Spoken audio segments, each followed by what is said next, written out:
नमस्ते. विजय भक्ती टिप्समध्ये तुमचे स्वागत आहे. तुम्ही कधी पूजेचा नारळ फोडलाय आणि त्यात अचानक कोंब निघालाय का? अशा वेळी आपण घाबरतो, पण थांबा, हा तुमच्या कुलदैवतेचा एखादा इशारा तर नाही ना? नारळात कोंब निघणे हे तुमच्या आयुष्यात येणाऱ्या मोठ्या बदलांचे संकेत असू शकतात. ते नेमके कोणते? चला तर मग सविस्तर पाहूयात. पहिली गोष्ट, शुभ कार्याची सिद्धी. जर तुम्ही एखादे नवीन काम सुरू करत असाल किंवा मनात काही संकल्प धरून नारळ फोडला असेल आणि त्यात कोंब निघाला, तर समजावे की तुमचे ते काम निर्विघ्नपणे पूर्ण होणार आहे. दुसरी गोष्ट, संतान प्राप्ती आणि वंशवृद्धी. कोंब हे नवीन जीवनाचे प्रतीक आहे. ज्या दाम्पत्यांना संतती सुखाची प्रतीक्षा आहे, त्यासाठी हा अत्यंत सकारात्मक संकेत मानला जातो. तिसरी गोष्ट, आर्थिक प्रगती.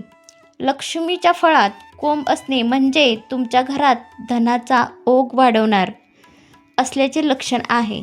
अडकलेली जुनी कामे किंवा पैसा परत मिळण्याची ही चिन्हे आहेत. चौथी गोष्ट, कुलदैवतेचा आशीर्वाद.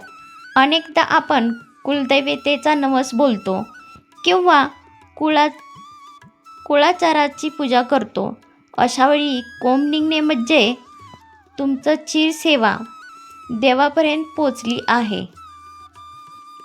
पाचवी गोष्ट, नकारात्मकतेचा नाश. घरात जर सतत कटकटी असतील आणि अशावेळी पूजेच्या नारळात कोंब निघाला, तर ती घरातील वाईट शक्ती नष्ट होत असल्याचे लक्षण आहे. तर मग अशा नारळाचे काय करावे?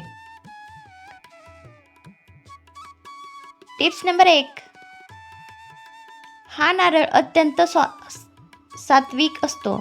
याचे पाणी आणि खोबरे घरातील सर्वांना प्रसाद म्हणून द्यावे. विशेषतः ज्यांना मुले हवी आहेत त्यांनी हा प्रसाद आवर्जून घ्यावा. नंबर 2. अनेक लोक घाबरून हा नारळ पाण्यात टाकून देतात किंवा फेकून देतात. असे करू नका. हा देवाचा आशीर्वाद आहे, त्याचा अवमान करू नका. नंबर 3.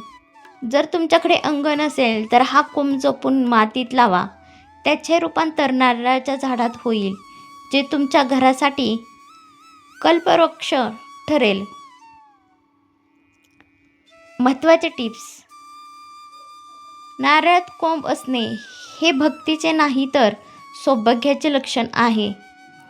यामुळे तुमच्या घरातील नकारात्मकता दूर होऊन सकारात्मकता ऊर्जा येते. अशा वेळी कुलदेवीचे स्मरण करून कृतज्ञता व्यक्त करावी. तर मित्रमैत्रिणींनो, पुढच्या वेळी नारळात कोंब निघाला तर आनंदी व्हा, कारण हा साक्षात ईश्वराचा आशीर्वाद आहे. तर तुम्हाला ही माहिती कशी वाटली कमेंट्समध्ये सांगा आणि व्हिडिओ आवडल्यास लाईक शेअर करायला विसरू नका. श्री स्वामी समर्थ. जय जय स्वामी समर्थ.